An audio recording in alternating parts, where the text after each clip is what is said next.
국회가 오늘 밤 본회의를 열어 33조 원 규모의 추경안을 처리합니다. 여야는 고소득자를 제외한 국민들에게 재난지원금 25만 원을 지급하고 소상공인 지원을 확대하기로 했습니다.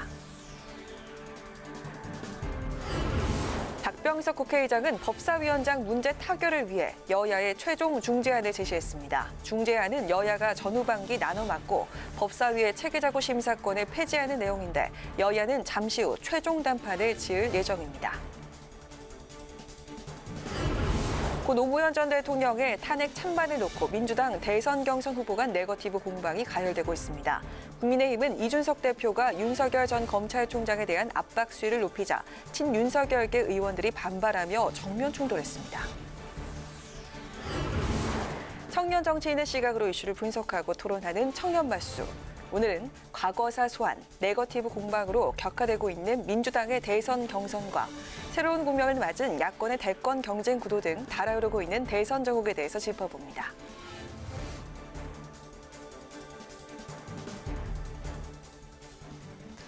여러분 안녕하십니까? 7월 23일 의정 종합뉴스 뉴스엔 시작하겠습니다.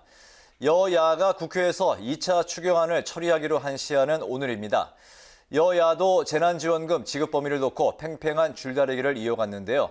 취재기자 연결하겠습니다. 장정현 기자. 네, 국회 로텐더홀에 나와 있습니다. 네, 여야가 조금 전 재난지원금의 고소득자를 제외하기로 합의를 했다고요? 네, 여야는 오늘도 단판을 본다는 각오 아래 예결위와 원내대표 회동을 각각 이어갔는데요. 회동 결과를 먼저 말씀드리면 여야는 국민 1인당 재난지원금을 25만 원 지급하기로 합의하고 고소득자는 제외하기로 했습니다. 전 국민의 88%가 대상이고요. 고소득층 12%는 재난지원금 지급 대상에서 빠집니다. 아직까지 최종 타결 소식은 아니지만요. 여야 원내대표는 박병석 국회의장 주재 아래 잠시 뒤인 6시 30분 세 번째 회동을 이어가는데 이 자리에서는 주로 상임위 배분 문제가 논의될 것이라고 한민수 국회의장 공보수석이 전하면서 추경안은 대부분 합의가 이뤄진 것으로 해석됩니다. 오늘 여야와 정부는 재난지원금 지급 대상에서 종합부동산세 납부자 등 초고소득층과 고위공직자 등을 제외하는 방안을 놓고 협의를 이어갔는데요. 민주당은 재난지원금의 전국민 지급 방안에 국민의힘과 정부가 반대하는 만큼 결국은 전 국민에서 고소득층 등을 제외하는 쪽으로 추경안 협상을 마무리 지었습니다. 여야는 33조 원의 추경안 규모에서 1조 7천억 원을 증액하기로 했습니다. 여야가 소상공인의 두터운 지원을 위한 희망 회복 자금 등을 증액하는 데 합의했고 정부도 이 부분은 동의하면서 소상공인 지원도 최대 2천만 원까지로 증액했습니다. 네, 지금 시각이요. 6시를 조금 넘은 시각입니다. 추경안이 오늘 국회에서 통과될 수 있을까요? 네, 여야가 추경안 세부 내역에서 합의를 이룬 만큼 현재 기획재정부도 추경안 시트 작업을 진행 중인데요. 여야가 추경안에 최종 합의하고 기재부도 최종 작업을 마치는 대로 예결위를 열어 추경안을 본회의로 넘기고 본회의는 밤 늦게라도 열릴 것으로 보이는데요. 여야는 국회에서 추경 처리가 늦어지면 피해 소상공인을 신속하게 지원하기 어렵다는 판단에 따라 오늘 중 반드시 추경안을 처리한다는 계획입니다. 오늘 자정이 넘어간다면 회차를 바꿔서라도 추경안을 통과시킬 방침입니다. 추경안이 국회를 통과하면 정부는 다음 주 월요일 국무회의에서 곧바로 의결하고 신속하게 재난지원금을 집행할 것으로 보입니다. 지금까지 국회에서 전해드렸습니다. 여야 원내대표는 오늘로 사흘째 상임위 재분배 협상에 나섰지만 아직 결론을 못 냈습니다. 박병석 국회의장의 법사위원장 상하반기 분리와 체계 자구심사권 폐지로 중재에 나섰지만 여야 모두 법사위원장 자리를 놓고 물러서지 않았습니다. 여야 원내대표는 잠시 후에 다시 만나 최종 단판을 지을 예정입니다. 김희연 기자가 보도합니다. 더불어민주당 윤호중, 국민의힘 김기현 원내대표가 잠시 후 6시 반에 다시 만나 상임위 재분배 문제 단판을 짓습니다. 사흘째 이어간 오후 회동에선 입장차만 확인했습니다. 국회 상설상임위는 모두 18개로 여야 의석수 비율로 나누는 관례에 따라 민주당이 11개, 국민의힘이 7개를 가지는데 민주당은 법사위를 제외하고 예결위를 포함해 7개 상임위원장 자리를 돌려주겠다고 주장했습니다. 반면 국민의힘은 야당이 법사위원장을 맡아야 정부 여당에 대한 견제 역할을 할 수 있고 그동안 관례에 비춰봐도 돌려줘야 한다고 맞받았습니다. 여야 입장이 평행선을 달리자 박병석 국회의장은 법사위의 체계자구 심사권을 국회의장 직속 기구를 별도로 만들어 역할을 넘기고 전반기 법사위원장은 민주당, 후반기는 국민의힘이 맡자고 중재했습니다. 민주당은 큰 틀에서 공감했지만 국민의힘은 받아들이지 않았습니다. 잠시 후 여야 원내대표의 최종 담판에서도 합의가 나오지 않으면 민주당 단독으로 상임위원장을 선출할 가능성이 큽니다. 박 의장은 중재안에도 야당이 끝내 거부하면 더 이상 협상을 진행하지 않겠다고 밝혔고, 민주당 윤호중 원내대표도 앞서 의원총회에서 장벽을 뚫는 충차를 동원하는 심정으로 과감히 돌파하겠다고 말했습니다. 민주당이 단독 표결에 나서면 관례대로 윤 원내대표가 운영위원장을 맡고 법사위원장 자리는 내정돼 있던 박광온 의원을, 예결위원장은 박홍근 의원을 각각 선출할 예정입니다. 국민의힘은 여당의 상임위원장 단독 선출에 강하게 반발할 것으로 보이고, 이로 인해 향후 국회 일정에 차질이 빚어질 것으로 전망됩니다. 국회 방송 김희연입니다. 여권 대선 주자 지지율 선두를 달리는 이재명, 이낙연 두 주자 캠프 간 격한 공방이 계속되고 있습니다. 노무현 전 대통령 탄핵소추안 찬반 논란이 민주당 경선판을 흔드는 이슈로 떠오르는 모습인데요. 또 다른 여권 주자들까지 가세하면서 적통 경쟁으로 번지고 있습니다. 김세정 기자의 보도입니다. 여권 대선 주자들 간 노무현 전 대통령 탄핵 찬반을 둘러싼 진실 공방이 점점 더 가열되고 있습니다. 시작은 민주당 적통을 내세웠던 이낙연 후보를 향한 이재명 후보 측의 공세였습니다. 이재명 캠프 수행실장인 김남국 의원은 SNS에 탄핵안 표결 당일 사진과 관련 기사를 잇따라 게재하면서 이 전 대표가 찬성표를 던졌을 것으로 추정된다고 거듭 주장했습니다. 이낙연 후보는 경남도청을 방문한 자리에서 기자들과 만나 탄핵 표결에 반대표를 던졌다는 기존 입장 외에 더 드릴 말씀이 없다며 논란을 일축했습니다. 이낙연 캠프 상황본부장인 최인호 의원은 SNS를 통해 이재명 경기지사는 정동영 지지모임 공동대표로 활동하면서 노 전 대통령을 여러 차례 저격했다며 네거티브할 자격이 없다고 비판했습니다. 두 후보 간 공방에 또 다른 대선 주자들도 가세했습니다. 정세균 후보는 자신이 마지막까지 노 전 대통령을 지키고 탄핵을 막기 위해 의장석을 지킨 사람이라고 밝혔고, 박용진 후보는 전형적인 구태 네거티브 정치라며 이낙연, 이재명 두 후보를 모두 비판했습니다. 김두관 후보는 탄핵안 찬반 여부보다 더 중요한 건 이낙연, 추미애 후보가 당시 한나라당과 손잡고 노 전 대통령을 탄핵한 정당의 주역이라고 주장했습니다. 이에 추미애 후보는 당시 최고위원으로서 마지막에 불가피하게 탄핵 대열에 동참했던 것에 사죄한다며 그 사실을 회피하거나 부정한 적이 없다고 말했습니다. 논란이 전방위로 확산되자 송영길 대표가 결국 우려를 나타내며 또다시 중재에 나섰습니다. 송 대표는 최고위원회의에서 논쟁과 비판을 할 때도 금도가 지켜져야 한다며 네거티브 자제를 촉구했고, 당 선관위에서 신사협정을 체결하겠다고 밝혔습니다. 국회 방송 김세정입니다. 야권 대선 주자 윤석열 전 검찰총장의 지지율 추이가 위험하다는 국민의힘 이준석 대표의 발언을 두고 이 대표와 친윤 성향의 중진 의원 정진석, 권성동 의원이 설전을 벌였습니다. 이 대표는 당외 주자를 꽃가마에 태워야 한다는 주장은 반대한다고 밝혔습니다. 보도에 임채원 기자입니다. 당내 대표적인 친윤계 인사로 꼽히는 5선의 정진석, 4선의 권성동 의원이 이준석 대표와 충돌했습니다.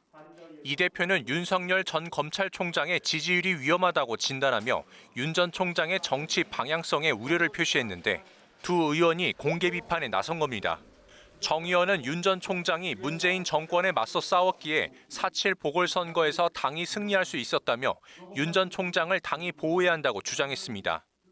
또 이 대표가 윤 전 총장에 대해 평론가처럼 말하면서 의원들이 당내 주자들만 지지하도록 하는 등 쓸데없는 압박을 행사하고 있다고 비판했습니다. 권 의원도 이 대표가 당대표로서 윤 전 총장의 지지율이 위험하다고 평가한 것은 부적절했다며 윤 전 총장과 이 대표는 공동 운명체라고 강조했습니다. 그러자 이준석 대표는 당외 주자의 바짓가랑이를 붙잡아야 한다, 꽃가마를 태워야 한다는 주장에는 선명하게 반대한다며 목소리를 높였습니다. 그러면서 이 대표는 전당대회에서 공정한 경선만을 이야기하면서 국민과 당원의 선택을 받았다며 흔들림 없이 가겠다고 밝혔습니다. 이런 가운데 윤 전 총장은 캠프 법률팀을 통해 윤석열 엑스파일의 진원지로 지목된 정대택 씨는 돈을 노린 소송꾼이라고 비판했습니다. 또 정대택 씨가 친여 성향을 보인 점을 거론하며 민주당이 정 씨와 교감한 게 아니라면 왜 정 씨 주장의 근거를 검증하지 않느냐고 따져 물었습니다. 첫 호남 행보에 나선 최재형 전 감사원장은 SNS를 통해 이재명 경기도지사의 기본소득 공약을 월 8만 원 수준의 전 국민 외식 수당이라고 비판했습니다. 국회방송 임천입니다. 유네스코 세계유산위원회가 일본의 군함도 역사 왜곡을 지적하는 결정문을 채택했습니다. 일제강점기 당시 군함도에서 있었던 한국인 강제징용 노동 현장을 충분히 알리지 않고 있다며 강한 유감을 표명했는데요. 여야도 일본의 시정 조치를 요구했습니다. 김동희 기자가 전합니다. 도쿄올림픽 개막을 하루 앞둔 어제 유네스코 세계유산위원회는 도쿄의 산업유산정보센터의 전시 내용 개선을 촉구하는 결정문을 만장일치로 채택했습니다. 일본이 군함도로 불리는 하시마섬의 강제 동원 역사를 제대로 알리지 않았다는 겁니다. 우리 정치권도 일본의 시정 조치를 요구하고 나섰습니다. 더불어민주당 백혜련 의원은 일본의 약속 불이행을 국제사회가 분명하게 확인한 것이라며 퇴행적 역사관과 외교 행위는 일본의 국제적 고립을 초래할 것이라고 지적했습니다. 일본은 군함도 역사 왜곡에 대해서 2015년 사토 유네스코 일본 대사가 많은 한국인들이 본인 의사에 반해 가혹한 환경에서 노역을 강요당했다는 것을 인정한 것처럼 즉각 사실을 인정하고 이에 따른 시정 조치를 할 것을 요구합니다. 국민의힘 배현진 의원은 진실 규명을 위한 당론 채택을 요청했습니다. 일본 정부가 군함도에서의 조선인 강제노역 사실을 국제사회에 공식으로 인정하라. 일본 정부가 도쿄 산업유산정보센터 내에 역사적 진실 반영 및 한국인 희생자를 기리는 조치를 반드시 취하라. 배 의원은 일본의 역사 왜곡 등을 차단하기 위한 세계문화유산 해석센터를 세종에 만드는 법안을 대표 발의했고 본회의에서 통과됐다고 밝혔습니다. 일본은 지난 2014년부터 군함도의 세계문화유산 등재를 추진했는데 외교 문제로 제동이 걸리자 조선인 강제징용자의 노역 피해 사실을 바로 알리고 추모 조치도 제대로 하겠다고 유네스코에 약속했습니다. 하지만 지난해 6월 도쿄에서 개장한 산업유산정보센터는 조선인에 대한 차별이나 강제노동을 본 적이 없다는 하시마 주민 등의 증언 위주로 전시를 구성했습니다. 유네스코는 일본의 역사 왜곡에 대해 강한 유감을 표명했는데 우리 외교부는 이례적으로 강한 표현이 들어갔다고 평가했습니다. 유네스코 세계유산위원회는 일본에게 오는 2023년에 열리는 세계유산위원회에서 검토할 이행 경과 보고서를 내년 12월 1일까지 제출하라고 요청했습니다. 국회 방송 김동희입니다. 김경수 전 경남도지사가 댓글 조작 혐의로 대법원에서 실형이 확정된 데 대해 여야가 문재인 정부의 정통성을 두고 오늘도 공방을 벌였습니다. 국민의힘 김재원 최고위원은 2017년 대선은 문재인과 안철수의 접전이었다며 문재인 대통령은 댓글 조작 프로그램인 킹크랩으로 당선된 킹크랩 대통령이라고 비판했습니다. 반면 더불어민주당 김영배 최고위원은 국민의힘이 대선 불복 정통성을 물려받은 도로 한나라당에 불과하다며 정통성 운운은 촛불 시민을 모욕하는 것이라고 경고했습니다. 여당의 김경수 전 경남지사 확정 판결에 따른 부산, 울산, 경남의 민심 다독이기에 본격적으로 나섭니다. 더불어민주당 송영길 대표는 오늘 최고위원 회의에서 부산, 경남의 여러 행정정책이 차질이 없도록 해야 한다면서 김 전 지사 공백에 대한 대책을 잘 수립해달라고 당부했습니다. 부울경 챙기기의 일환으로 민주당 가덕도 신공항 추진특별위원회는 오는 29일 부산에 방문해 현장을 점검할 예정입니다. 국민의힘 이준석 대표가 가덕 신공항 건설과 관련해 2030 엑스포를 위해 빨리 짓자는 부산 의견에 동의하지만 활주로를 확장할 수 있는 가능성도 검토해야 한다고 말했습니다. 이 대표는 오늘 부산 가덕 신공항 현장을 방문해 당에서 가덕 신공항에 반대하는 건 아니지만 공항은 한 번 지으면 영구적인 운영시설인 만큼 여러 요소를 고려해야 한다며 이같이 밝혔습니다. 그러면서 가덕 신공항이 나중에 세계 활주로가 돼도 전혀 무리 없는 적절한 안을 검토해 당에서 뒷받침할 수 있도록 하겠다고 덧붙였습니다. 국민의힘과 국민의당 합당 논의가 평행선을 달리면서 이준석 대표가 안철수 대표와의 만남을 제안했습니다. 이 대표는 오늘 최고위원 긴급 간담회에서 합당 문제에 대한 큰 협의를 위해선 안 대표와 이야기하는 단계만 남았다며 만남을 공식적으로 제안할 것이라고 밝혔습니다. 반면 국민의당 권은희 원내대표는 오늘 한 라디오에 출연해 양당 대표가 만나도 다시 실무 협상단에 이임할 수밖에 없는 상황이라며 국민의힘 실무진에게 권한을 충분히 주고 협상할 수 있도록 해야 되는 단계라고 지적했습니다.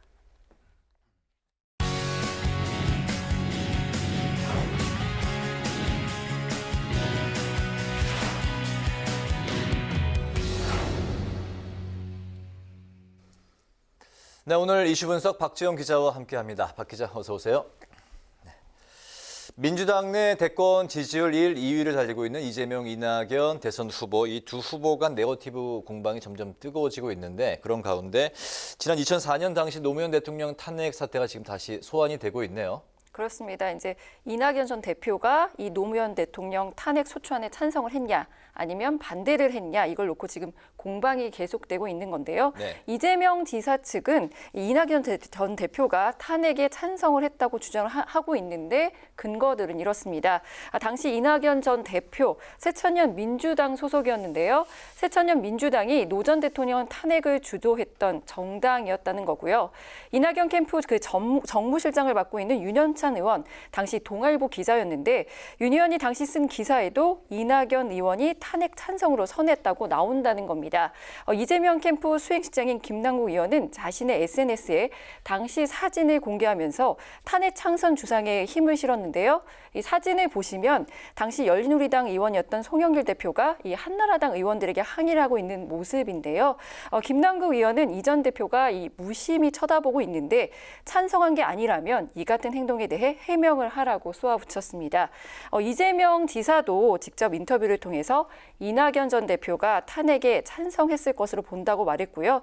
또 이낙연 전 대표 말대로 반대표를 던졌다면 앞에선 찬성에 밀어붙이고 뒤로는 반대했다면 이것도 이중적인 것이라고 비꼬았습니다. 네, 이재명 후보는 이낙연 후보가 이제 탄핵, 노무현 대통령 탄핵표 이제 찬성했을 거라고 이렇게 이야기를 하고 있지만 이낙연 전 대표 측의 주장은 이제 반대잖아요. 본인이 그렇습니다. 탄핵에 이제 반대했다는 건데 네. 뒷받침할 만한 이제 근거가 있는 건가요? 이제 그 당시에 이제 노무현 대통령 탄핵에 반대표를 던진 의원이 이제 2명인데 한 명은 당시 자유민주연합 김종호 의원인데 이제 네. 자신이 반대했다 이렇게 밝혔고 이제 나머지 한 명이 이제 누구냐 이런 건데 이낙연 전 대표가 자기다라고 이제 얘기를 주장을 한 겁니다.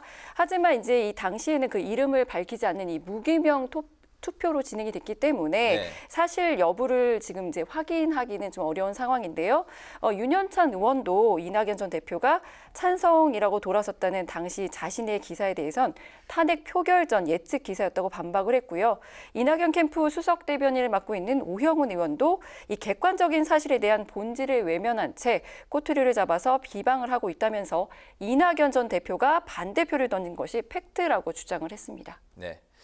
이낙연 후보는 자신이 이제 반대표를 던졌다고 이제 주장을 하고 있는데 이제 또 누군가가 지금 이제 자신이 반대표를 던진 또 다른 한 사람이다라고 이제 주장하고 있는 그런 사람이 현재 나오지 않고 있는 상황이죠. 그렇습니다. 네네. 근데 이렇게까지 두 사람이 이 탄핵에 대해서 공방을 주고받는 이유가 뭔가요? 바로 이제 친문 지지층을 흡수하기 위한 전략이라는 분석이 나오고 있는데 네. 이제 그래서 이제 이 이재명 지사와 이낙연 전 대표가 과거사 공방을 벌이는 것 아니냐 이렇게 말들을 하고 있는 건데요.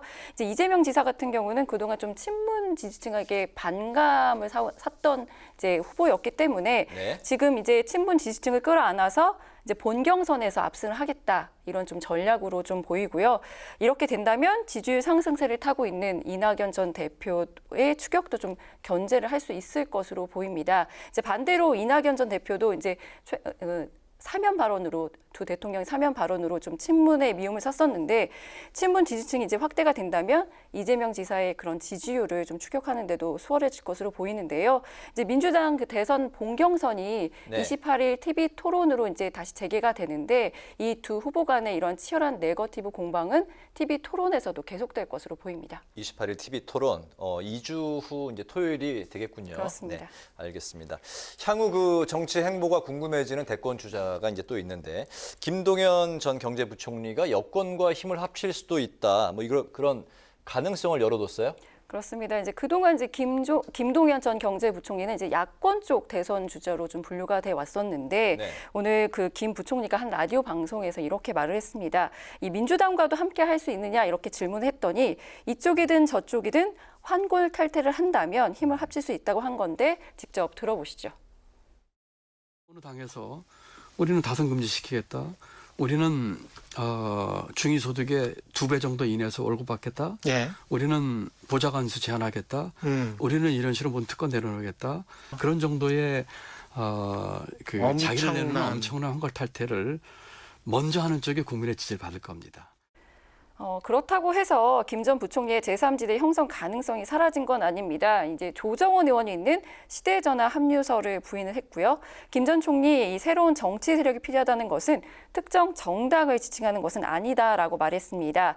김 전 부총리가 이 독자 세력을 형성하다가 여야 대선 후보가 정해진 후 어느 쪽이든 합류할 것이라는 이런 전망도 나오고 있는 상황입니다. 여든 야든 이제 쇄신하는 쪽에 합류할 수도 있다. 이런 이제 관측이 나오고 있는 상황인데 그동안 그렇다면 이제 국민의힘은 러브콜을 그동안 계속 보내왔는데 국민의힘 이런 그 김 전 부총리 행보에 대해서 반응이 어떻게 나오고 있습니까? 네, 국민의힘 김지현 최고위원이 오늘 좀 비판의 목소리를 쏟아냈는데 네. 자신의 SNS에 그 김동연 전 부총리에게 그 정권 교체를 염원하는 그 국민 대회를 설 것인지 아니면 현 정권의 연장에 부역하는 노릇을 할 것인지부터 밝혀야 한다고 쏘아붙였고요. 이렇게 애매한 언사로 기회만 엿보다간 끝내 설 자리가 없을 것이라고 경고도 했습니다. 이제 여야 이렇게 당밖의 주자죠. 김동연 전 경제부총리, 윤석열 전 검찰총장 이제 독자 행보를 계속하고 있는데 네. 이 같은 독자 행보는 당분간 계속될 것으로 보입니다. 그렇군요. 알겠습니다. 오늘 그 이슈 분석에서는 여권 대선 주자들의 노무현 탄핵 공방 그리고 김동연 전 경제부총리의 행보를 중심으로 살펴봤습니다. 박정 기자 수고했습니다.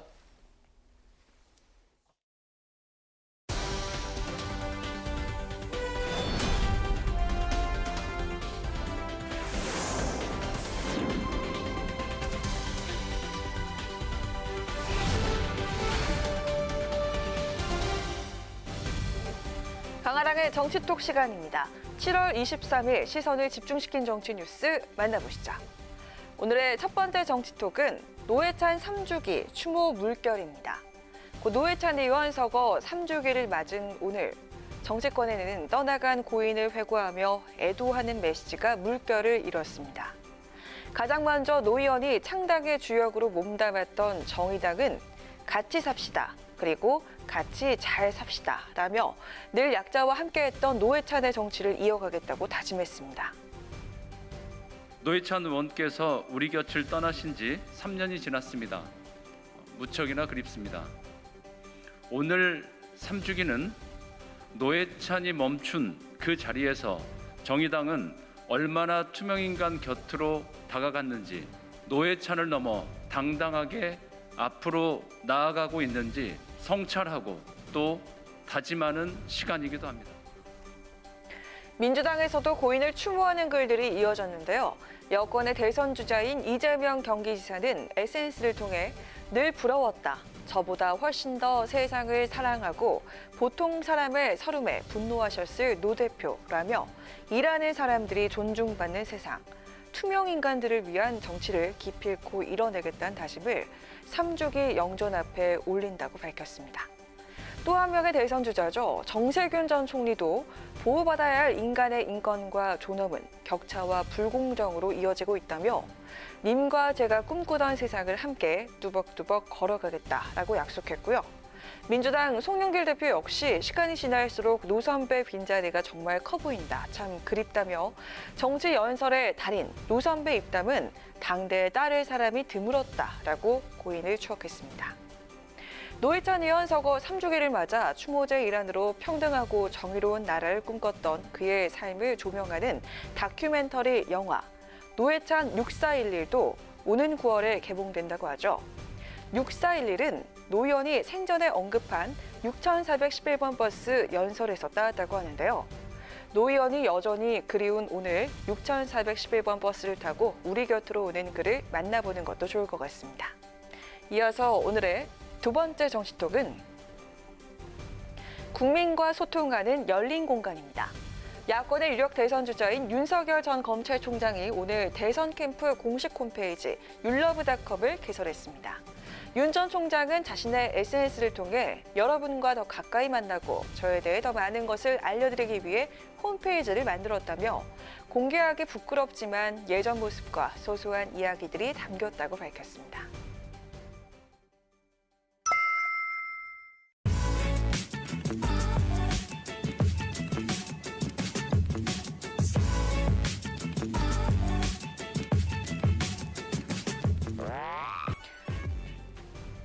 홈페이지는 윤 전 총장의 어린 시절 사진 등을 담은 인간 윤석열, 대권 도전 선언 후 활동 모습을 담은 윤석열 소식, 지지자들이 응원 메시지를 공유할 수 있는 어디서든 말해요 등의 카테고리로 만들어졌다고 합니다. 윤 전 총장 캠프 측은 홈페이지가 지지층은 물론 국민 모두와 활발하게 소통하는 열린 공간으로 자리 잡길 바란다고 밝혔습니다. 캠프 측은 공식 홈페이지를 통해 오는 26일부터 시작되는 윤 전 총장의 후원의 모금도 안내하고 있는데요. 갖가지 리스크로 윤 전 총장의 지지율이 주춤한 지금 후원금 모금을 계기로 반전의 발판을 마련할 수 있을지 관심이 모아지고 있습니다. 여권 선도인 이재명 경기지사의 경우에는 대선 후원 계좌를 연 지 일주일 만에 20억이 넘는 후원금을 모았습니다. 이를 의식한 듯 윤 전 총장 캠프 측은 오늘 공식 홈페이지를 개설하면서 후원금 모금 여론전에 공을 들이는 한편 소액 후원금이 속도감 있게 모인다면 지지세가 여전하다는 방증이 될 수 있을 것이라고 기대했습니다. 여의도 정치와 거리를 두면서 독자 행보를 이어가고 있는 윤 전 총장. 지지율 정체로 대권 가도에 빨간불이 켜졌다는 시각이 제기되고 있습니다. 국민과 소통하겠다며 홈페이지를 개설하고 후원금 모금에 나서는 등 분위기 반전에 주력하고 있는 지금 윤 전 총장은 과연 지지율 반등에 성공할 수 있을까요? 지금까지 강아랑의 정치톡이었습니다.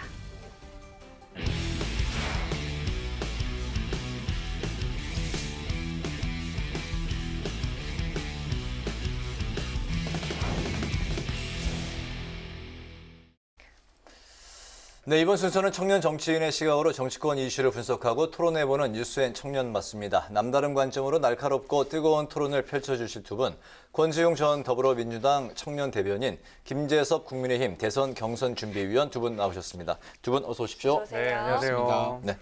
첫 번째 질문 드리겠습니다. 요즘 그 날씨만큼이나 현재 대선 전국이 매우 이제 뜨거워지고 있는데 여권의 이제 지지율 1, 2위를 달리고 있는 이재명, 이낙연 후보 간 전면전이 지금 심상치가 않은 것 같습니다.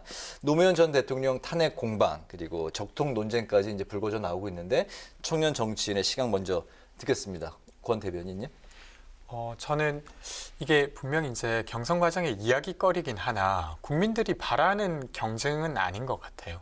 그래서 약간 피로감을 느끼는 것이 저는 이미 형성되고 있다라고 보고요. 네. 그리고 사실 저는 오래가지 않을 거라고 생각하고 그건 제 희망이기도 한데요. 왜 그러냐면 실제로 과거에 이런 일들이 있었다는 걸 정확히 알지 못하더라도 국민들이 아예 모르고 있었던 부분은 아닙니다. 그래서 그런 것들 포함해서 이미 지지하는 후보가 정해져 있는 것도 있고 또 하나 저는 이런 방식의 이제 경쟁이 4.7 재보선 때도 그랬지만 어떤 피로감을 주고 있는 것 같습니다. 그래서 그것을 추동하는 후보가 되려 더 지지율에 악영향을 받을 거라는 어떤 분위기가 만들어지고 있어요. 그래서 그런 면에서 좀 잠잠해지지 않을까 이런 기대를 합니다. 이게 네거티브 공방인가요? 아니면 검증인가요? 네거티브 공방이죠. 사실 이게 정책 검증이라고 볼 여지는 없어 보이고요. 그건 저는 이제 다만 조금 아쉬운 부분은 뭐냐면 이제 이재명 지사랑 결국 이제 이낙연 후보 간의 경쟁에 있어서 지금 가장 이제 문제가 되는 것이 노무현 대통령 탄핵에 찬성했는지 여부를 마치 이게 민주당의 대통령 대선이 되는지에 아주 결정적인 뭐 적용 요소인 것처럼 이야기가 되는 것 같은데, 뭐 정치인은 어디나 뭐 물론 노무현 대통령 민주당에서 가장 존경하는 정치인 중에 한 분이시지만은 당시에 국회의원으로서 정무적 판단을 하고 자신의 소신을 이야기할 수 있는 것이거든요. 근데 그것이 마치 앞으로 미래로 나아가야 되는 민주당의 발목을 잡고 탄핵 여부 자체가 대통령의 자격을 결정해 버린다는 것은 물론 다른 당이지만 굉장히 아쉽다고 생각이 되고요. 사실 이제 뭐 이재명 지사를 향한 어떤 네거티브 공방이라든지 이낙연 대표를 향한 이런 탄핵 논쟁 같은 것들이 사실 어떻게 보면 대통령 그 선거 과정, 대선 과정에 그렇게 뭐 썩 좋은 내용은 아니라고 생각이 됩니다. 그러니까 대선 과정 전체를 국민들께 희화화시킬 수 있다는 생각이 좀 들어서 좀 아쉽다고 생각이 되고요.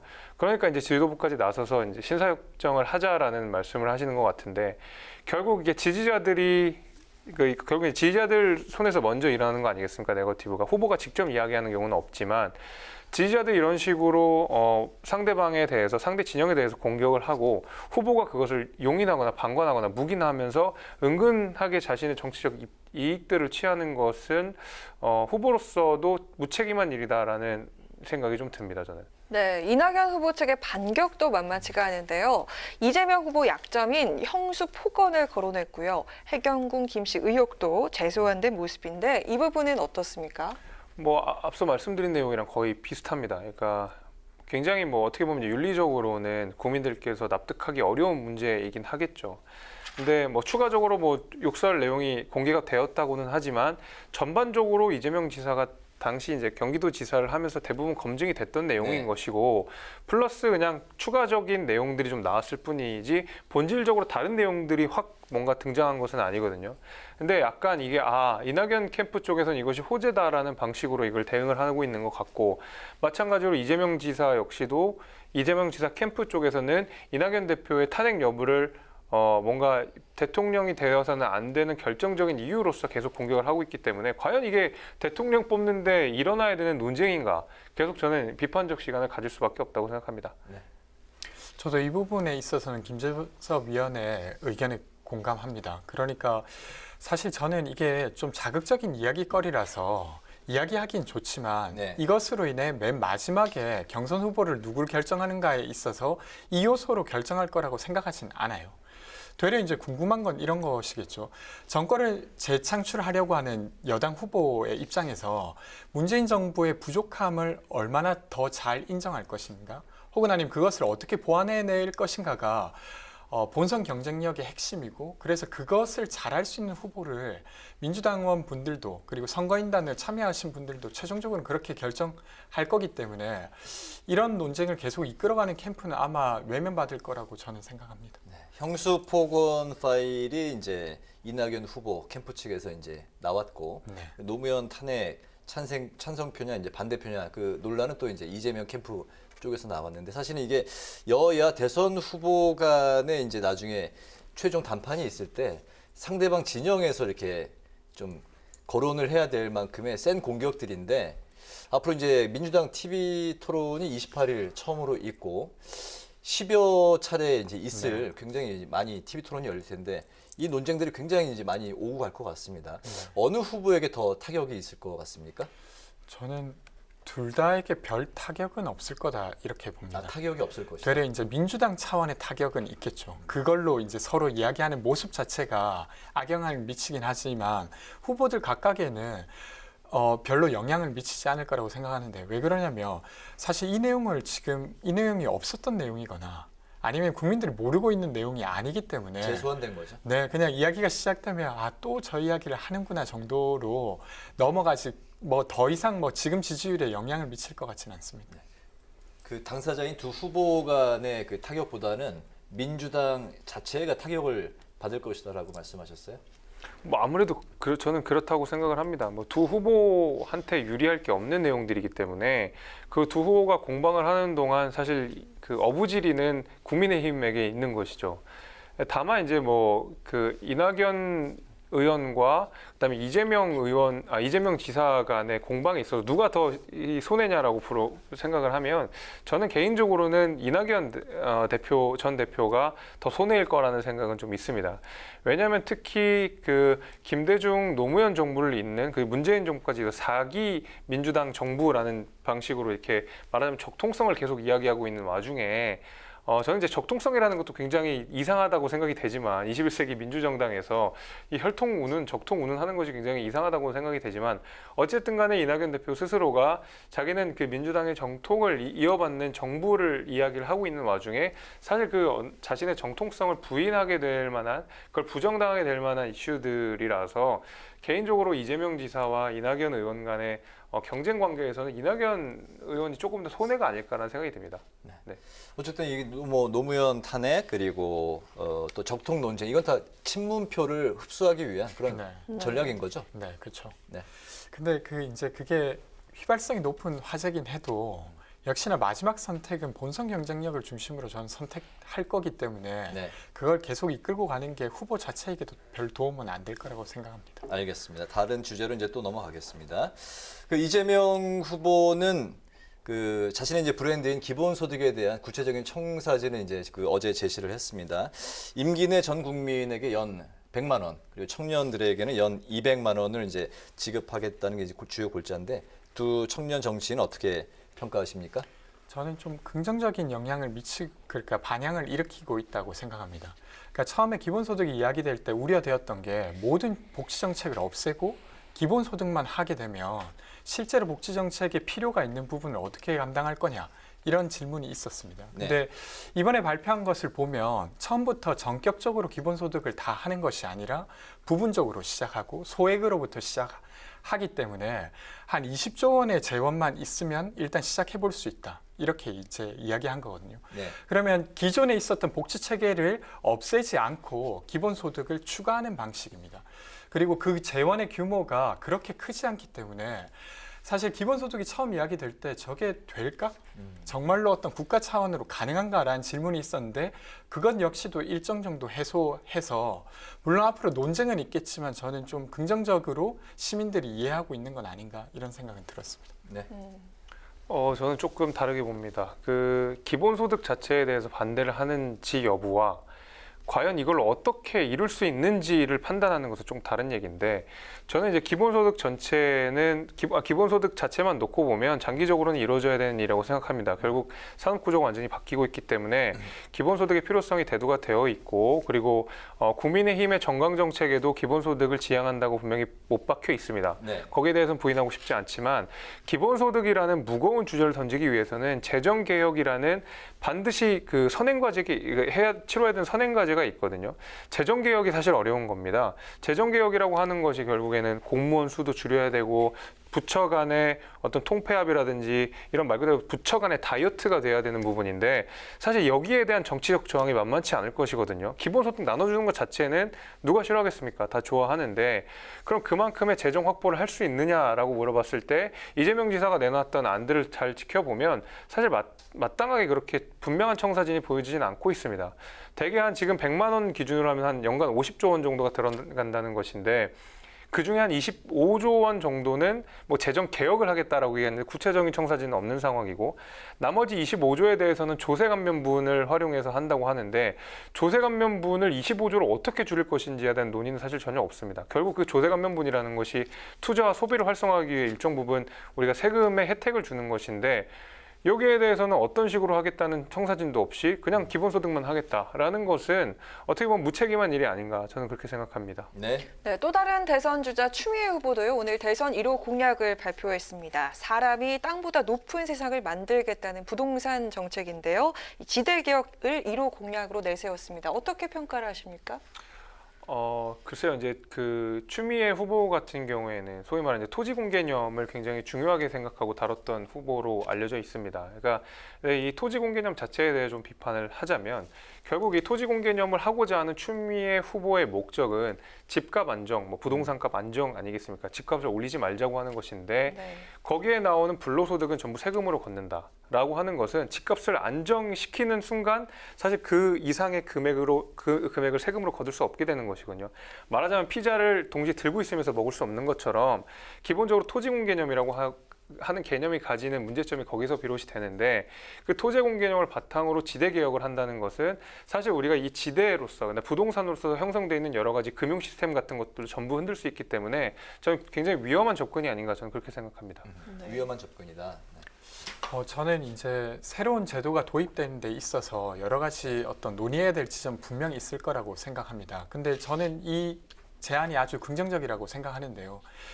이번에 이제 저희가 부동산 관련해서 폭등이 되었지 않습니까? 근데 그때 사실은 어떤 경제 정책을 펼치면서 소위 돈을 찍어내는 양적 완화 정책을 펼칠 때가 있고, 근데 그때 그 돈이 어디로 가게 만들 거냐가 되게 중요한데, 지금의 한국 사회는 부동산 시장이 되게 좋은 투자처로 남아 있습니다. 근데 이것은 이제 부동산이라고 하는 주택은 재화이기도 하면서 사실은 죽어지기도 하거든요. 그러면 투자 가치로서의 어떤 시장이 아니라 좀 더 주거 중심의 시장으로 만들기 위해서는 저는 보유세를 높일 필요가 있다고 생각합니다. 근데 이번에 이제 추미애 후보가 가져온 것이 뭐냐면 보유세 실효세율이 0.16%였는데 이걸 0.5%까지 높이겠다고 하는 거고, 이건 미국보다도 더 낮은 목표이기도 합니다. 그래서 이런 것들을 다루어서 부동산 시장이만이 아니라 주거 공간으로서의 이 공간을 좀 만들어내겠다고 하는 목표 자체는 저는 좀 긍정적이라고 보고, 물론 저항은 있겠지만 한번 해볼 법하지 않나 이런 생각이 듭니다. 예, 뭐 더 이상 하실 말씀 없으시면 다음 또 질문하겠습니다. 근데 이제 미국에서 있는 이제 보유세랑 우리나라는 기본적으로 보유세뿐만 아니라 여러 가지 또 세금이 붙지 않습니까? 예, 그런 부분에 있으면 사실 우리가 미국보다 보유세가 낮다고 하긴 좀 어려울 것 같고, 말씀드린 대로 이 부동산이라고 하는 것은 당연히 이제 사는 것이 중심이 되어야 되지만 상당 부분 자산으로서의 가치를 갖는 것도 부인하기 어려울 것 같습니다.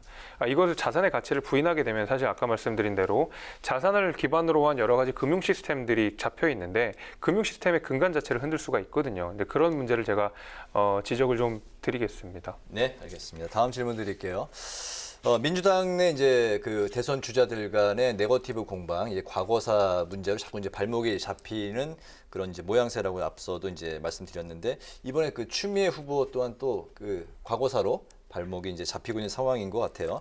노무현 전 대통령 탄핵에 이제 찬성 입장이었고, 그리고 김경수 전 경남지사 이제 유죄 확정에 또 원죄론, 책임론까지 이제 제기가 되고 있는데, 이 부분은 또 어떻게 바라보고 계십니까? 저는 이제 아까 이제 저희가 이제 노무현 대통령의 탄핵과 관련한 것이 민주당의 정체성과 매우 밀접한 것이기 때문에 거기에 대한 어떤 과거의 입장은 영향을 미칠 거라고 생각하지만, 이번에 이제 김경수 지사와 관련된 것과 관련해서 추미애 후보가 과거에 했던 것이 그것 때문에 지금 이렇게 왔다라고 연결 짓는 건 좀 과도하다고 생각됩니다. 그래서 그건 좀 제가 보기에는 연결시키기가 쉽지 않겠다 이렇게 보여지고요. 근데 역시나 이런 것들을 포함해서 추미애 후보를 지지하는 분들은 지지하고 있기 때문에 이것 자체가 추미애 후보에게 큰 타격이 될 거라고 생각하진 않고요. 되려 이제 민주당 전체에게 이 부분은 조금 예를 들면 약점이 되거나 아니면 조금 반성해야 될 지점으로 남게 되지 않을까. 왜냐하면 대법원 판결이 나온 부분이기 때문에 그렇지 않을까 싶습니다. 네. 저는 그 추미애 후보가 이 사안에 대해서 오히려 되려 무겁게 생각하고 계시는 것 같습니다. 그러니까 입장을 내신 거를 지켜보면 뭐 나는 이제 문제 제기를 했을 뿐이고 수사를 한 것은 아니다라고 하면서 쭉 발을 뒤로 뺐거든요. 그러니까 이 사안 자체가 본인의 대선 과도에서 굉장히 큰 타격이 될 거라는 생각을 미리 아마 하지 않았을까 생각이 됩니다. 근데 다만 이제 이 포인트에서 제가 조금 아쉬운 점은 민주당의 의원들, 민주당의 정치인들 대부분이 이번 판결에 대해서 유감을 표시하면서 사실상 감정적으로 납득하기 어렵다라는 메시지를 일관되게 내셨거든요. 그러니까 사법부의 판단은 기본적으로 존중하는 것이 법치주의의 시작이라고 생각합니다. 여기에 대해서 모든 그 민주당 정치인들이 나와서 이거 아쉽다라는 식으로 이야기하는 것이면 저는 애초에 지금 이 대법원 판결 1, 2, 3심이 사실 이 컴퓨터 등 사용에 의한 업무방해죄는 공통적으로 다 인정이 되었던 것이고 결과적으로 최종 판결을 내린 대법원 문재인 대통령이 직접 임명하신 분이고 허익범 특검 역시도 문재인 대통령이 직접 임명하신 거고 이 드루킹 사건에 대한 문제 제기 역시도 여권에서 나온 거기 때문에 민주당은 여기에서 책임을 피할 수 없다. 그리고 당연히 추미애 후보도 거기에 대해서 피할 수 없다라는 생각을 갖고 있습니다. 네, 한편 야권 대선 주자 선두인 윤석열 후보를 둘러싸고 국민의힘 내부에 갈등 기류가 흐르고 있습니다. 이준석 대표, 윤 후보를 연일 비판하면서 입당을 압박하자 이른바 친윤계가 집단 반발한 건데요. 하지만 이 대표 결코 물러서지 않았습니다. 민정신당의 이제 부인과 반대로 표현한 거에 대해서 이제 폄하했다고 이러면서 페이스북에 지적을 하셨더라고요. 윤석열 총장의 장모 의혹에 대해 가지고 디펜스 해줬던 게 누구겠습니까? 당원과 국민들이 오세훈 시장 중심으로 해서 똘똘 뭉쳐내서 이뤄낸 승리를 윤석열 총장에 의해서 이뤄낸 승리라고 말씀하십니까? 그건 저는 너무 선을 넘었다 이렇게 생각하고 당내에 계신 중진 의원들께서는 정중동의 자세로 가셔야 되는 것이 아닌가 그런 생각을 합니다. 네, 그럼 바로 OX 질문 들어가도록 하겠습니다. 윤석열 후보를 겨냥한 이 대표의 쓴소리, 윤 후보를 당으로 견인하는데 도움이 전혀 되지 않는다. O 아니면 X. 하나, 둘, 셋. 네, 권 대변인님 O 들어주셨고요. 두 분 다 O를 들어주셨네요. 먼저 네, 권 대변인님. 일단은 윤 후보를 국민의힘으로 당기는 데 있어서는 도움이 안 될 거라고 생각합니다. 네. 왜냐하면 어쨌건 그 당이 좀 본인 후보 입장에서도 안전하다고 느껴야 들어가게 되는데 당대표가 약간 경계하는 듯한 표시를 하니까 당연히 그럴 테고요.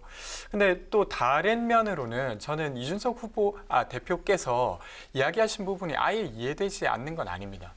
그러니까 이 발언이 나왔던 조금의 맥락은 이런 것인데요. 그러니까 지금 윤석열 후보가 최근에 했던 발언들이 좀 무리스러운 것들이 있었어요. 주 120시간이라든지 아니면 대구에서 밀란 관련한 발언이라든지. 근데 그런 것들을 두고 그런 후보를 마냥 옹호하는 것도 저는 당 입장에서도 좀 좋은 모습은 또 아니었다고 생각합니다.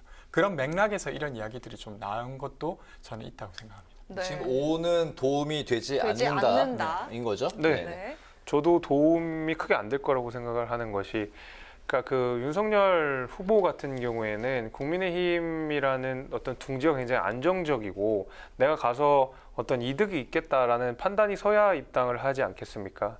근데 아직까지는 이준석 대표가 윤석열 후보에게 약간의 경계심을 보이고 있는 상황이고 과연 이제 윤석열 후보 입장에서는 이런 생각을 할 수가 있죠. 내가 과연 들어갔을 때 나에 대한 경계심들을 풀 수가 있는가라는 의심이 들 수 있기 때문에 아무래도 입장을 저하게 되는 요소로서 작용하지 않을까 생각합니다. 네, 알겠습니다. 오늘 이렇게 마지막 질문 드리겠습니다. 짧게 그 답변 부탁드릴게요. 그동안 그 야권의 잠룡으로 이제 분류가 되어 왔던 김동연 전 경제부총리가 환골 탈퇴를 한다면 어디든 힘을 합칠 수 있다 이런 발언을 해서 여권에도 합류할 수 있는 가능성을 열어둔 것이냐 이런 해석이 나오고 있습니다. 또 제3지대의 이제 조정훈 대표와 함께 시대 전환에서도 이제 함께 할 수도 있지 않을까 이런 이야기가 나오고 있는데 두 분 전망 한번 들어볼까요?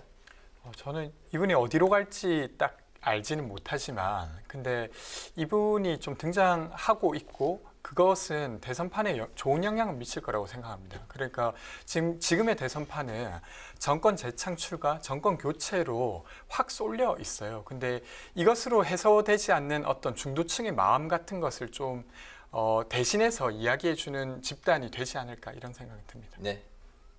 저는 그러니까 정치적인 시도는 좋다고 보는데 이게 대선이라고 하는 것은 훨씬 더 강하게 원심력이 작용하게 되거든요. 그러니까 되는 후보를 찍어야 된다라는 말하자면 사표 방지 심리들이 모든 유권자들한테 작용하기 때문에 사실 대선을 앞두고 제3지대 행을 선택하는 것은 정치적으로는 아무래도 그렇게 유용한 판단은 아니라는 생각이 좀 듭니다. 네, 알겠습니다. 오늘 청년 마수는 여기서 정리하겠습니다. 지금까지 권지웅 전 더불어민주당 청년 대변인, 김재섭 국민의힘 대선 경선 준비위원과 함께했습니다. 두 분 말씀 고맙습니다. 네, 고맙습니다. 주말인 내일도 낮 기온이 36도에서 37도 선까지 오르면서 무더위가 이어지겠습니다. 낮 동안 전국의 자외선 지수가 매우 높은 수준까지 오르겠고요. 밤에는 열대야가 이어지겠습니다. 무더위가 계속되고 있는 만큼 건강관리 잘해주시기 바랍니다. 오늘 뉴스에는 여기서 마치겠습니다. 편안한 주말 보내시기 바랍니다. 시청해주신 여러분 고맙습니다.